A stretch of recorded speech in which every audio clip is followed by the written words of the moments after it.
Welcome to the One Question podcast, where we will choose one fundamental question about human behavior and the mind and do our best to get to the bottom of it in a useful and practical way. I'm Bruno Mendo, your favorite expert on the mind, and I'll be your host for this podcast. Remember, this is for your entertainment. Nothing I say should be taken as a rule. The question for today's episode is, how can I have a better relationship with myself?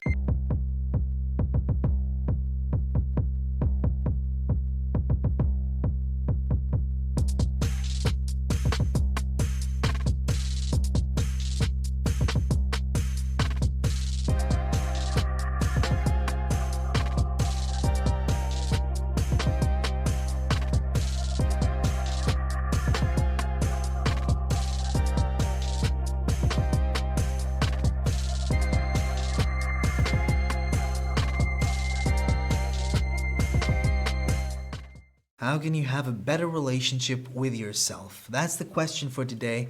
And I'm going to open the door so we set a foundation for other episodes to come, because the relationship with ourselves is really the core, the pillar of life. Even if you have a relationship with someone else, your partner, and you deal with them 12 hours a day, imagine, you're with yourself 24/7. So the relationship with yourself is the first relationship. So this question is very important, and we're going to start by the fundamentals, with the fundamentals. By the way, I'm not a native speaker of English, I'm Portuguese.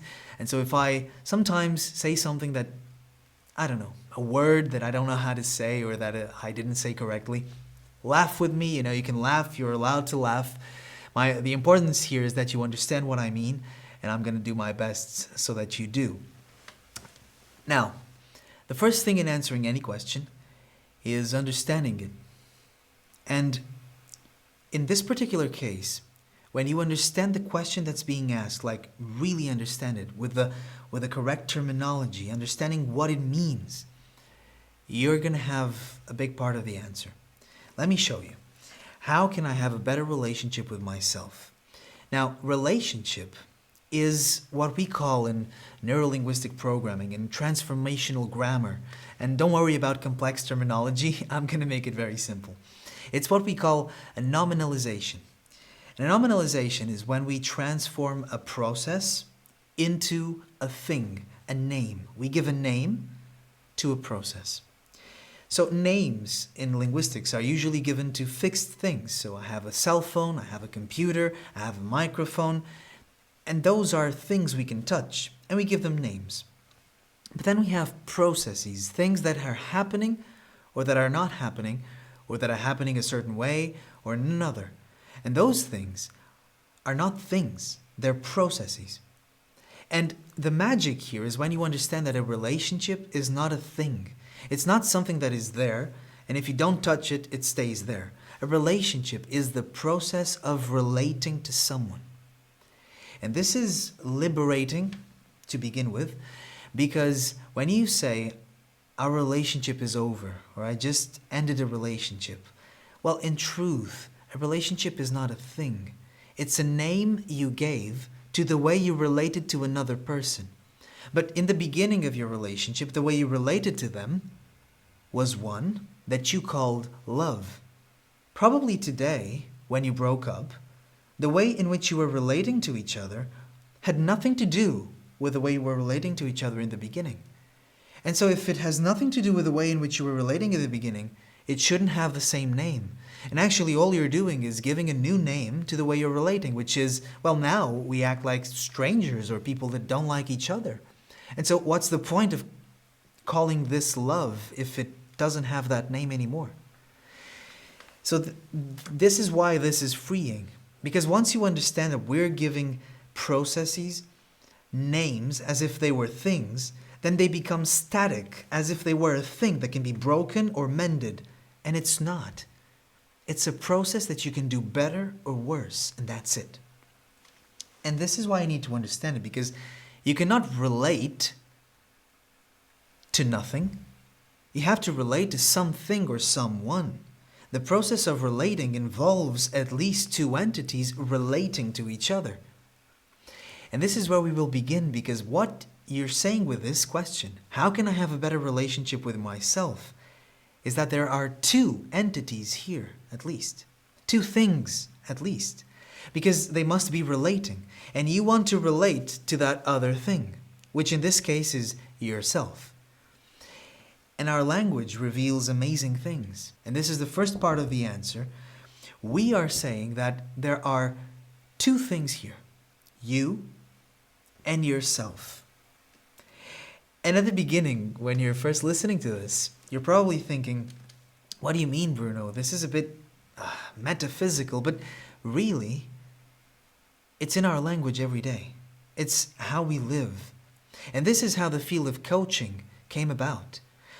The field of coaching started with Timothy Gallwey, that was training athletes, tennis athletes. And he noticed something. When the athlete was in the field, playing tennis, sometimes he would see that athlete saying things. And when the athlete got close to him, he said, "What were you saying?"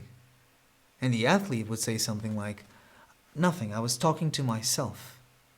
I was talking to myself." And this, after hearing this many times and after witnessing this, Timothy Gallwey started to understand that there is actually two things going on, like two selves, self one and self two. And one of the selves is the one that speaks to the other self. So when the tennis player is saying, "I was speaking to myself," who was speaking to who? Well, he was speaking to himself, which means that there is two different entities here. How can I have a better relationship with myself? So I and self.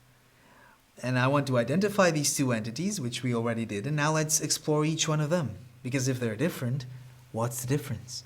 Well, first of all, let's explore the I. Let's start where we really are, let's say. You see, you, in your life, play a series of different roles. And this metaphor comes from the field of psychotherapy, from psychodrama, a very effective branch of psychotherapy, in which one of the main theoretical presuppositions that they use to solve the problems, the psychological problems that people have, is the presupposition that we are not the roles that we play. So, for example, you can be a doctor, a husband or a wife, a mother or a father, a friend, a brother, a sister, etc., etc., etc. You play different roles, and in each of those contexts, with those people, you have different behaviors, different things that are expected of you, and a different sense of who you are in those moments. Because when you're the father, if you're trying to work, then you're not being the father, you're being the worker. And of course, if you're being the worker, you're not being the best father you can be, or mother you can be. If you're being the father or mother, you're not going to be the best worker. Now, this is not a conflict in the sense that you have to be one or the other. It's to make mental, it's to clear your mind and your thoughts, to understand that in each context you have a role. You are playing a part just like in a movie. And we could say that your character in that movie, which we're going to see it's the self, the character in that movie has all these different roles. You're the mother, the father, the brother, the son, the sister, the lawyer, the whatever, okay? All the roles. And you're that character. But in each of the roles, you have different responsibilities, different things that you should do and say and be. And what I just mentioned before is usually where many people have problems in their lives because they are trying to be one of those roles in the others. Let me give you a very simple example that you've probably witnessed or felt. If you're a husband or a wife, or if you know husbands and wives, and they had kids, maybe you're feeling like a husband and a father, but you've not been feeling like a man lately. Maybe you've been feeling like a wife, a mother, but you've not been feeling like a woman. And then the problems that come, the things that you do, come from one of these roles. For example, when you give attention to another man, or you enjoy the attention from another man, if you're a woman, for example, or a man for that case, what you're doing in that moment is getting into the role of man or woman that you've missed because you're not playing it lately and you like it. It's one of your main roles. And that's why, or at least it's one of the explanations of why you do that. Because they make you feel like a man or a woman again. Because you were so, how can we put this? You were so connected to being a father, a mother, a husband, a wife, that you forgot those other roles that you have. And in the example I was giving before, which is actually a very good example, when you're home, when you're home and when you're with your kid, then if you want to be the father or the mother in that moment, or the brother or whatever, that's who you are. And that's the role. And that role comes with certain priorities, certain rules, certain things you should and shouldn't do. When you try to mix these roles, which is something that happens in our day-to-day life, and it's increasingly a reality for people that because of stress related to work and demands, they cannot properly separate the roles in their lives, the roles that they play, and they get all messed up and they're not doing anything as they would like to be doing it, because they're not at work being the worker and at home being the father or the mother or the husband or the man or whatever it is. And this is just to explain, or was just to explain, the concept of you play different roles. And by this explanation, you can understand that you're not only one of these things, you're all of them. And really, if we want to go one step deeper, which is where we're going, you're not any of them. You're the, we could say, entity that we're talking about in this podcast that plays each of those roles. Does it make sense up until now? I hope so. So in order for a relationship to be well, both entities should be well, so they can relate better. If they want to relate better to each other, they have to know each other better. And so that's why we're understanding what is the I, what is this entity first. And now I'm going just to open the door with some questions so that you understand that the I is not the roles you play. For example, why do you like what you like? Why do you like the things you like? Why are you attracted to some ideas and activities that other people that were probably born in the same city as you at the same time, probably a brother or sister, they're not interested in the same things as you are? It's different in some way. But why? Where does that come from? Why do you feel good in doing some things? Why do you have some natural talents for some things and others not? And we know that part of it can come from epigenetics, from early childhood. But even when you're a young child, you already are different from all the other children. Even if you have a twin brother that lives in the same house, was born at the same time, you're different. And you're not only different in terms of temperament, which of course you may be different, so one is more irritable, the other less. It really isn't just that. One of you is more interested in one thing and the other in other things. And the justification cannot be parents, cannot be childhood, because you both have the same. And even if you don't have this example for yourself, look for it. Look for it, because you're going to find it. You're going to see that they're different, very different. They have different, it's like a different entity is occupying that body. Even if they play the same roles many times, a different entity occupies that body, which is the I. I'm not going to go a lot deeper into this because this is a different topic, but it's just to give you an idea of what the I is. Your natural tendencies, your interests, your talents, the things that captivate your attention, and that have no apparent explanation. Well, that reveals a bit more of who this I is. Let me give you another example. Imagine you woke up in the middle of the night and you stood in front of a mirror and you saw the image reflected. But the image you saw reflected was not you, let's say. So it was not your face. Imagine you're a man, you're in a woman's body. Imagine your body. You're in a different body. Would you still know that you were yourself? Well, probably yes. What would happen, just by me talking about this example, is that you would go like, what the hell happened? Who am I? But who's saying this? Who has this idea? Who's saying, who am I? Well, the I. The I is saying that you would be confused for a moment because you're not used to seeing that body in the mirror. But who is saying this? Who is this entity being confused about that body? So we're taking it a bit deeper, but it's for you to understand that there is this, well, in different cultures it has been called soul, spirit, and whatever name you want to give it, there is something to you that is not the roles you play, that is nothing of this, nothing of the self, which we're going to see in a bit, that is actually you, that distinguishes you. And even if I played all the same roles as you, imagine different actors playing roles, even if they play the role perfectly, they would still be different people. They would still be different in some way. So the I is this first entity, which is actually who you are. You're not those roles and you're not the self. Or we could say that the self is part of who you are, but it's not the I. So what is the self? The self, we could say, is the sum of the habitual behaviors that you have that give you a stable idea of who you are.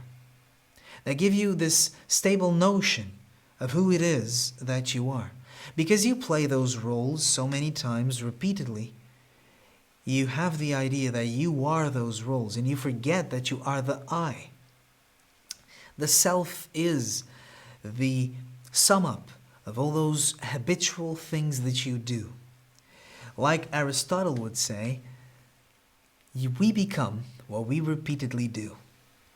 And that's it. We become what we repeatedly do. But when we say we become, it's not that the I changes, because the entity witnessing the change, the entity that was one thing and became the other thing by repeating some action, that entity that is inside that body is the same.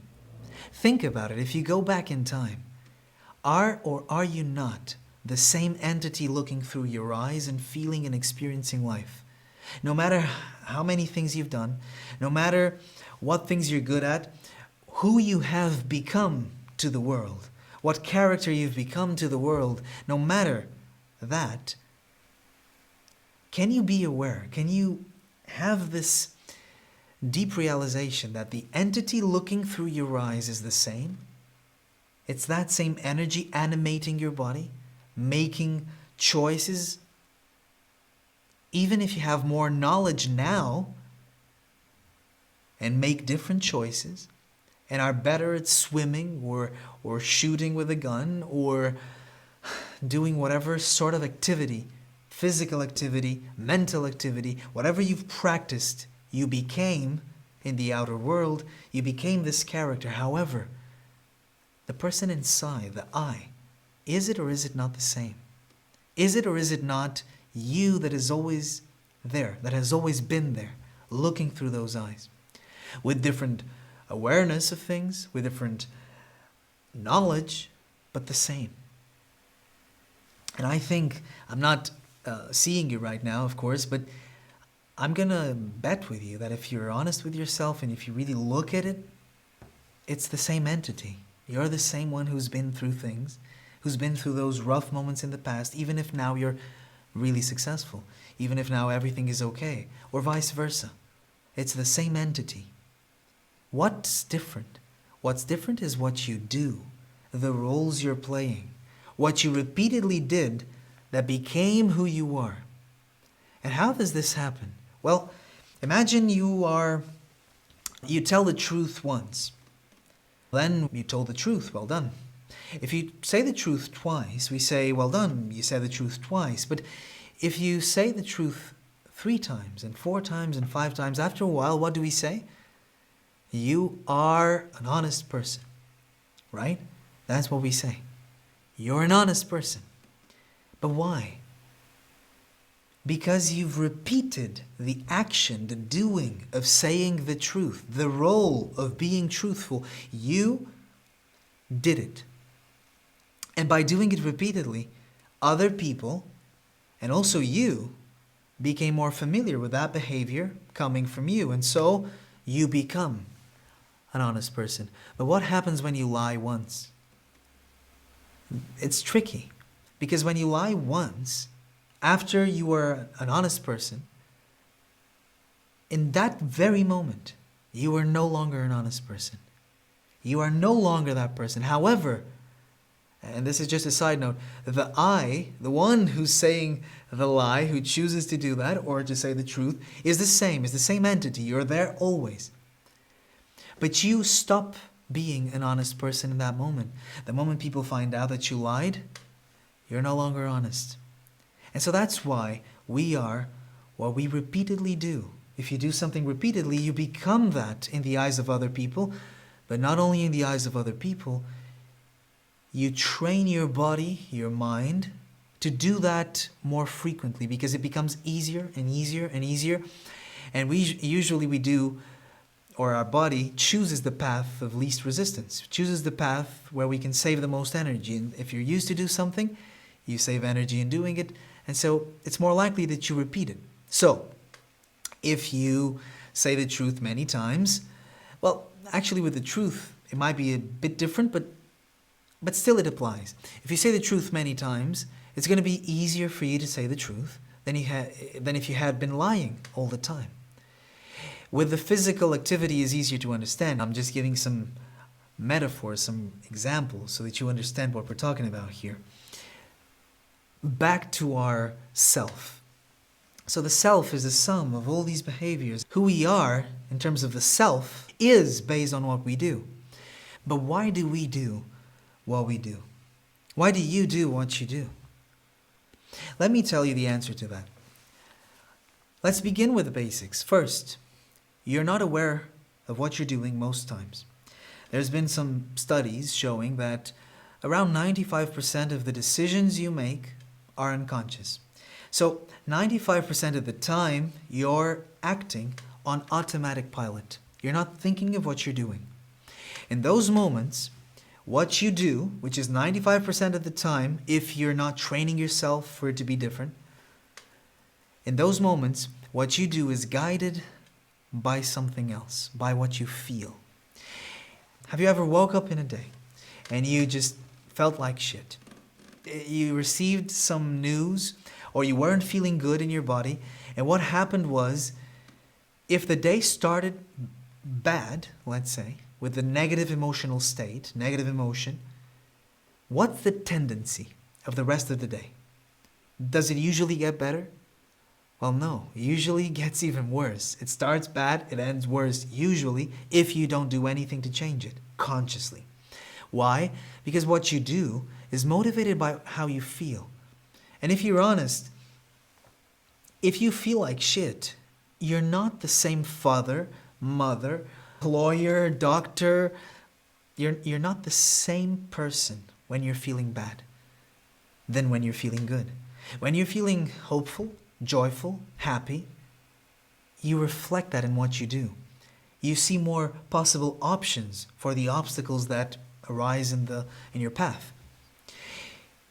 Bottom line is, when you feel something, you act from it. So what you do is dependent on how you feel, if, of course, you're unconscious, on automatic pilot.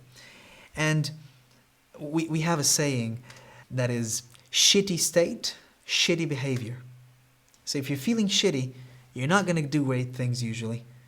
That's just a saying for you to remember this. And why do we feel a certain way? Well, that's the million-dollar question. So we do because we feel, but why do we feel? And this is the basis of cognitive psychology. We feel because we think. And the way we think, even if you think that it's unconscious, that it's conscious, that you're choosing the way you think, most times, 95% of the time, for most people, it's unconscious. So actually, you're interpreting situations, giving meaning to things, what things mean when they happen. So she looked at me a certain way, it means she doesn't like me. Or he spoke to me with that tone of voice, which means that he was suspicious of what I did. And all these meanings that we give things, the way we interpret the world, is mostly unconscious, unless we make it conscious.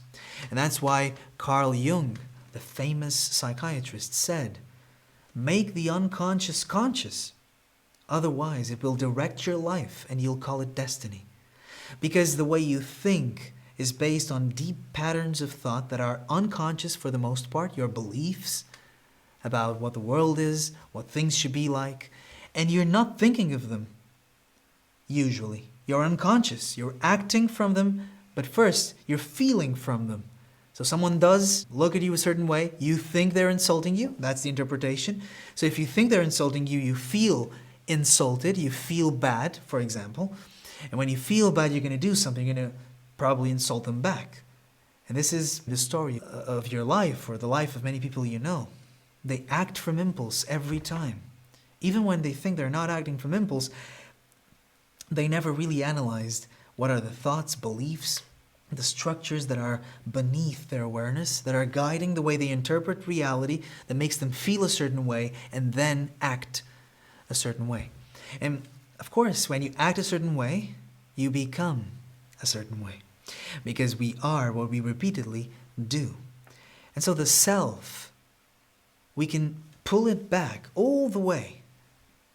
Or, sorry for the English, we can pull it all the way back to the thoughts, the way we look at the world, how we think, and how we feel. And so the self is made up of thoughts and feelings that lead us to do certain things and repeat certain things, and it becomes our self. So back to the question. How can I have a better relationship with myself, with this sum total of roles that I'm playing, this that I became by repeating patterns?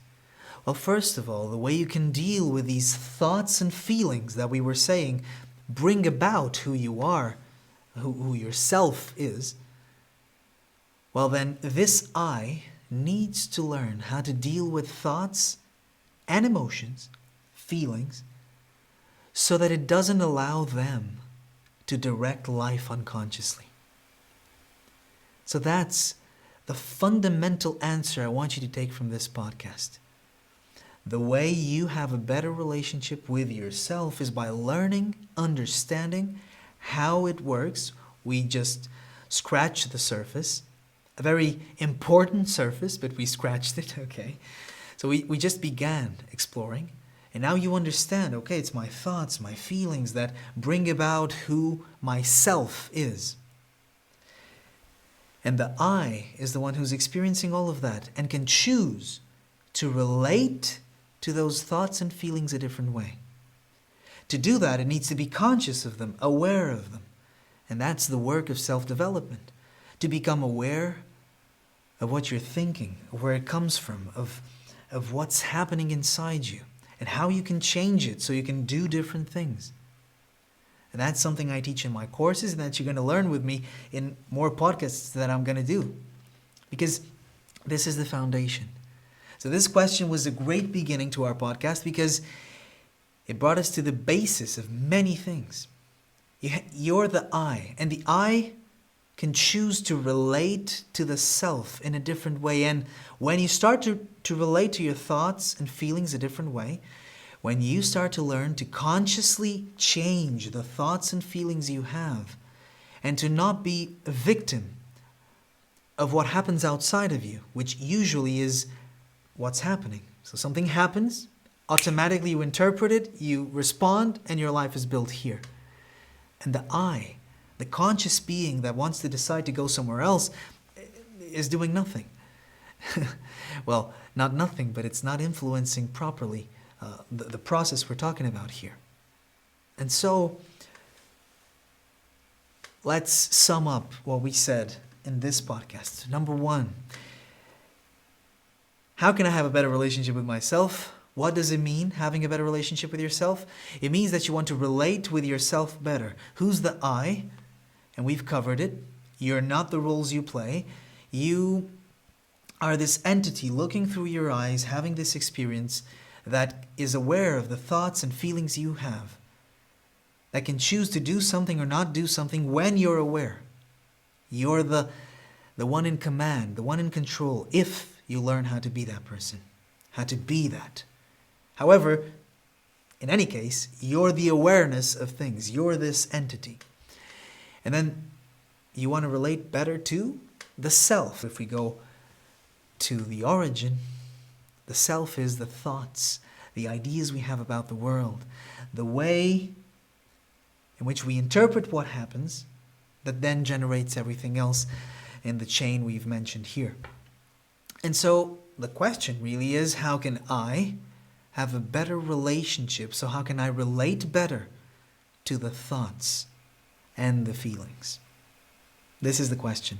When you truly understand the question, then you go, okay, the number one thing you can do first is understand this, is understand that you are not your thoughts and your feelings. They're very close. They seem like they're you, but they're just a part of you. They're part of yourself. So that's the first thing. And that's the most liberating thing I could give you. That's why I chose to go down this path. Next thing, a practical tip. I want you to start idealizing what character you would like to be. What self would you like to be? Before thinking of the thoughts that you're going to have to be that, first, who would you like to be? Who's that person you would like to be for other people? That's the second question, and we're going to stop there. Otherwise, we stay here for I don't know how long. I hope you enjoyed this. How can you have a better relationship with yourself? Now you know. And now you know a lot more than that. You know a lot about psychology, about how our minds work, about psychotherapy. You have probably, by listening to this, had some ideas of how to solve some of your problems. If you like this episode, let me know. Subscribe to my channel, leave a like, and most of all, leave comments. Tell me what you thought. Tell me some questions you have that you would like to hear being discussed in future episodes. Thank you once again. See you in the next one.